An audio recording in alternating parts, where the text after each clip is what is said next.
उसके बारे में बताइए मेरे को, थोड़ा डिटेल से बताइए कैसे हुआ था, कब हुआ था। जी श्योर। सो कारगिल युद्ध जो हुआ था वो 1999 में हुआ था भारत और पाकिस्तान के बीच। और ये टिपिकली कारगिल में नहीं हुआ था, इसके 2-3 सेक्टर्स थे। कारगिल था, द्रास था, बटालिक था, जहाँ पे पूरी इंट्रूजन हुई थी। और जहाँ तक मेरी नॉलेज है, जो सबसे पहली इन्फॉर्मेशन आई थी वो किसी शेफर्ड ने दी थी कि कुछ इन्फिल्ट्रेटर्स को वहाँ पे उन बॉर्डर्स और उन इलाकों में देखा गया है। तो उसके बाद जब भारत सेना की तरफ से पहली टुकड़ी गई थी, जो वो लेफ्टिनेंट सौरभ कालिया जो 5 जाट रेजिमेंट के थे, वो और उनके कुछ साथी ने जब वहाँ पे उस तरफ कूच किया, तो कुछ दिनों के बाद पता चला कि लेफ्टिनेंट सौरभ कालिया और उनके जो 5 उनके साथी थे, तो पाकिस्तानीज़ ने उनको 6 के 6 लोगों को उनकी बॉडीज़ को बहुत बुरे हाल से म्यूटिलेट किया था।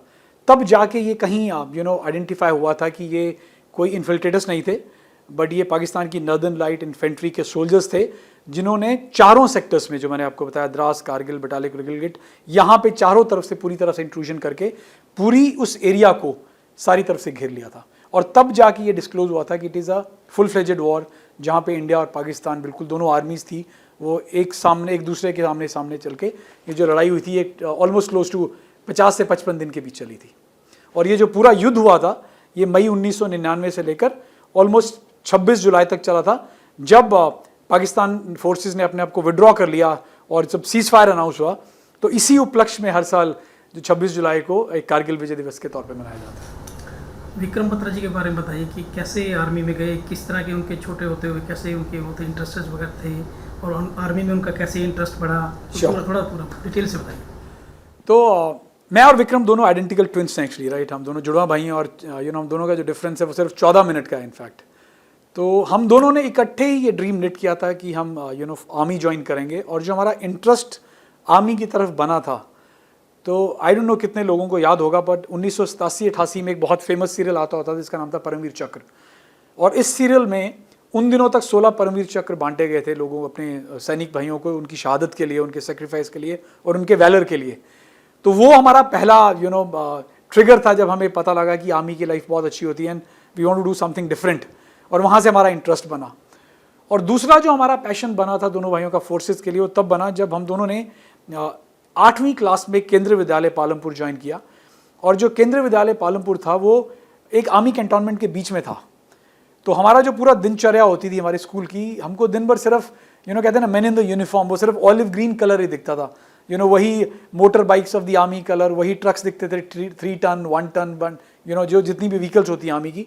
और जितना हमारा फॉर्चुनेटली जो फ्रेंड सर्कल भी हुआ, उसमें भी जितने हमारे फ्रेंड्स थे वो जनरली आर्मी ऑफिसर्स के ही बच्चे हुआ करते थे। तो और जब हमने उनके साथ मिले जुले, हम स्कूल में हमने 5-6 साल इकट्ठे काटे, तो एक तरफ से लगा कि army can give you a very wonderful career. और वही जो हमारा था, जहाँ से हमारा दोनों का पैशन शुरू हुआ एक साथ। और हमने सोचा कि ठीक है, हमने डिसाइड तो कर ही लिया कि फ़ौज करनी है। और उसके बाद ऑफ कोर्स हम दोनों भाई ग्रेजुएशन के लिए डीवी कॉलेज सेक्टर 10 चंडीगढ़ में आ गए और वहीं से तैयारी शुरू कर दी हमने कंबाइंड डिफेंस सर्विसेज की। एंड हम दोनों ने फर्स्ट टाइम जब एग्ज़ाम दिया तो विक्रम और मेरा दोनों का रिटन एग्ज़ाम क्लियर हुआ। एंड विक्रम वॉज फॉर्चुनेट कि उनका जो एसएसबी था, उन्होंने फर्स्ट एसएसबी अपना इंटरव्यू क्लिक किया। और जो उनका इंटरव्यू था वो 19 एसएसबी इलाहाबाद सेंटर में हुआ था। और मैंने भी 3 बार ट्राई किया, बट अनफॉर्चुनेटली तीनों बार मेरा रिकमेंडेशन एसएसबी से नहीं हुआ।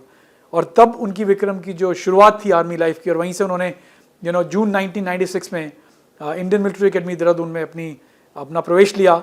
और 1.5 साल की ट्रेनिंग के बाद 6 दिसंबर 1997 को उनका डेट ऑफ कमिश्निंग था, जब वो एक लेफ्टिनेंट के तौर पे एकेडमी से बाहर निवृत्त हुए। बचपन से किस तरह के स्वभाव के थे विक्रम जी? तो मैं अगर बोलूँ तो विक्रम बहुत ही एक स्पोर्टी पर्सन था।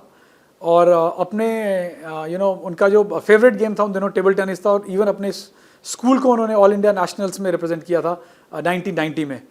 और बहुत अच्छे रोलर स्केटर थे, मार्शल आर्ट्स में बहुत शौक था, ग्रीन बेल्ट थे गोजरू कराटे स्टाइल में। इवन अपने स्कूल को उन्होंने यूथ पार्लियामेंट कंपटीशन में नेशनल में पार्टिसिपेशन किया था। और बहुत ही कहते हैं ना, यारों के यार थे। ही वॉज वेरी लाइवली, बहुत एक्सट्रोवर्ट, बहुत ग्रेगेरियस, जिसको बोलते बहुत मैग्नेनिमस। और हमेशा चाह होती थी कि कुछ ना कुछ डिफरेंट करके दिखाना है। और शुरू से ही बहुत ही ज़्यादा प्रोएक्टिव हुआ करते थे कि उनको शौक था कि अगर कुछ भी इवेंट होगा, चाहे स्कूल में हो चाहे कॉलेज में हो, he always wanted to lead that. और मुझे लगता है कि यही सब उनकी आई थिंक क्वालिटीज़ थी स्कूल के दिनों में, कॉलेज के दिनों में, जो लेटर उन्होंने जाके जब ये युद्ध हुआ तो वहाँ जाके प्रूव किया उन्होंने कि yes I was born to do something different.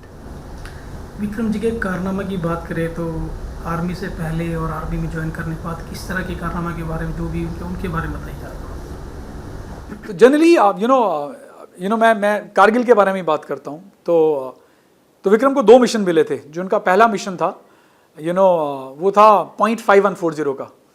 और मुझे विक्रम का जब कारगिल से जो पहला खत आया था, उन्होंने 16 जून 1999 को मुझे वो खत लिखा था.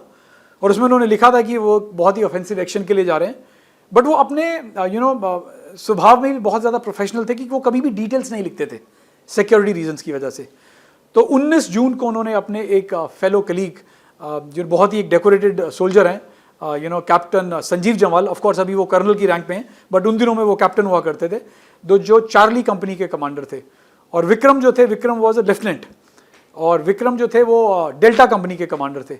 तो जब इनके कमांडिंग ऑफिसर उन दिनों जो कर्नल YK जोशी हुआ करते थे, अभी जो आर्मी कमांडर हैं, नदन आर्मी कमांडर हैं और लेफ्टिनेंट जनरल के रैंक पे हैं, तो उन्होंने जब इन दोनों को मिशन दिया 5140 का, तो एक तरफ से जो अटैक था वो संजीव जमाल जी ने किया था और एक तरफ से विक्रम ने किया था. और दोनों ने अपना सक्सेस सिग्नल डिसाइड किया था. तो 19 की रात को जो इन्होंने चढ़ाई शुरू करी, तो इन्होंने प्रॉमिस किया था अपने कमांडिंग ऑफिसर को, दोनों ऑफिसर्स ने, विक्रम ने और संजीव सर ने, कि हम सर नेक्स्ट डे जो ब्रेकफास्ट करेंगे 20 तारीख का, वो आपके साथ करेंगे after hoisting the try colour. और संजीव जमाल ने जब एक साइड से अटैक शुरू किया, तो Sanjeev Jamal was very instrumental, जिन्होंने 2 या 3 बंकर वहाँ डिस्ट्रॉय किए, 2-3 एनिमीज को उन्होंने हैंड टू हैंड कॉम्बैट में मार गिराया. और उसके बाद उन्होंने अपना सक्सेस निकल दिया था कर्नल जोशी को, ओ याया.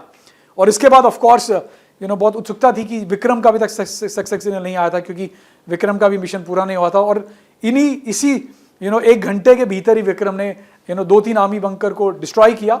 और उसके बाद जब उन्होंने जंप किया क्लिफ में, तो वहाँ पे शायद उनकी गुत्थम गुत्था लड़ाई भी हुई 2-3 पाकिस्तानीज के साथ. और पता चला था हमें कि उन्होंने 3 पाकिस्तानीज को हैंड टू हैंड कॉम्बैट में मार गिराया. और उसके बाद जब पता लगा कि उन्होंने मिशन पूरा कर लिया, सारे बंकर्स डिस्ट्रॉय हो गए, और जब दोनों कैप्टन विक्रम और कैप्टन संजीव जमाल ने वहाँ पे अपना तिरंगा लहराया, तो उसके बाद उन्होंने कर्नल जोशी को अपना सिग्नल दिया, ये दिल मांगे मोर. सर, जो विक्रम जी का दूसरा 4875 मिशन था, उसके बारे में बताइए. तो ये बहुत ही अच्छी कहानी है. जब विक्रम अपना पहला मिशन पूरा कर आए, जब उन्होंने बोला ये दिल मांगे मोर, तो काफ़ी लोगों को हैरानी हुई थी कि एक 24 साल का यंग ऑफिसर इतनी बड़ी स्टेटमेंट कैसे बोल सकता है, ये दिल मांगे मोर. तो मुझे लगता है कि कहीं ना कहीं विक्रम के दिल में अभी भी था कि मिशन पूरा नहीं हुआ है. वाइल उन्होंने एक मिशन सक्सेसफुली पूरा कर लिया है, .5140 पे तिरंगा भी लहरा दिया है, बट कहीं ना कहीं अभी जो वॉर है वो ओवर नहीं हुआ था. तो विक्रम नीचे आए थे बेस कैंप में गुमड़ी में, जहाँ पे उनका कोई 1 हफ्ते का रेस्ट और रिकूप था. उसके बाद विक्रम को दूसरा मिशन दिया गया था 5 जुलाई को, जो था .4875. और पूरे कारगिल वॉर में 4875 को बहुत ही महानता दी जाती है, क्योंकि वो बहुत ही एक डिफिकल्ट पॉइंट था, जिससे जो आपका पूरा श्रीनगर ले हाईवे है वो बहुत क्लियर दिखता था. और उसका कैप्चर जो था वो इंडियन आर्मी के लिए बहुत ही ज़्यादा स्ट्रैटेजिक था. तो विक्रम अपने पूरी अपनी कंपनी कमांडर थे अपनी कंपनी के. तो जब वो अपने सोल्जर्स के साथ ऊपर गए, वो 5 जुलाई को उन्होंने जब चढ़ाई शुरू करी, और 6 की रात को ऑफ कोर्स काफ़ी ज़्यादा क्रॉस फायरिंग और हैवी शेलिंग चल रहा था पाकिस्तान की साइड से. और जो पाकिस्तान आर्मी थी वो बहुत ही स्ट्रैटेजिक थी, क्योंकि वो फ्लैट लेज था, तो उनको देख नहीं सकते थे कि कितने पाकिस्तानी हैं. तो इसी बीच विक्रम के एक जूनियर फेलो ऑफिसर थे, लेफ्टिनेंट नवीन नगप्पा, जो एकदम अटैक पे निकले हुए थे, और वो बहुत ही अच्छे तरीके से वहाँ पे लड़ाई कर रहे थे. पर इंसिडेंटली एक कोई शेल आके गिरा, जो नवीन जी के एंकल के पास आके गिरा, और वो काफ़ी बुरी तरह से घायल हो गए थे. तो विक्रम को जब पता लगा कि नवीन जी घायल हो गए हैं, और of course Naveen ji was asking for crying for help also, तो विक्रम ने उनको इमीडिएटली इवैक्यूएट करने के लिए उनको बंकर की तरफ खींचा.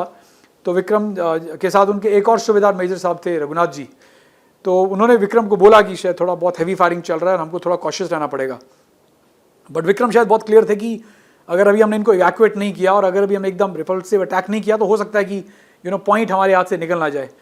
तो विक्रम ने उनको बोला कि आप अंदर रुकिए, आप फैमिली वाले हैं, तो मैं देखता हूँ बाहर जाके. तो विक्रम फायरिंग करते हुए बाहर निकले, और उन्होंने ऑफकोर्स नवीन जी को साइड में ला के उनको सेफ जगह पे बंकर पे वहाँ पे उनको रखा. और उसके बाद उनको जब पता लगा कि फ्लैट लेज है, तो आई थिंक जो मुझे पता है, जितना जो स्टोरी मुझे मालूम है कि फ्लैट लेज था, तो किसी ना किसी तरह से उनको उस लेज पे जंप करना था. और विक्रम ने वो जब क्लिफ जंप किया, और वहाँ पे ऑफ कोर्स अगेन वो बंकर था जहाँ पे उनकी शायद गुत्थम गुत्था लड़ाई हुई 3-4 पाकिस्तानी से. जिनमें हैंड टू हैंड कॉम्बैट में ही विक्रम ने उनको मार गिराया। और शायद दूसरी तरफ एक 10 फीट की साइड पे कोई और बंकर था जो शायद विक्रम को पता नहीं चला, और वहां से किसी ने स्नाइपर शॉट मारा जो विक्रम की चेस्ट में लगा और विक्रम वहीं पे गिरे। बट अभी विक्रम आई थिंक फायरिंग कर ही रहे थे कि शायद साइड में से एक और स्प्लिंटर आया जो विक्रम के पेट से होता हुआ निकल गया और विक्रम की वहीं शहादत होगी। और जब विक्रम के जो बाकी सोल्जर्स थे उनको पता चला कि उनके कंपनी कमांडर साहब की शहादत हो गई है, और तब उन्होंने पूरी जो विक्रम के बाकी सीनियर ऑफिसर्स थे, मेजर विकास बोरा थे, मेजर गुरप्रीत सिंह जी थे, तो जिन्होंने अटैक किया और अगले एक दिन के अंदर उन्होंने पूरा वहाँ पे पूरे 4875 में 13 जम्मू एंड कश्मीर राइफल्स ने पूरा अपना तिरंगा उस .4875 पे लहराया।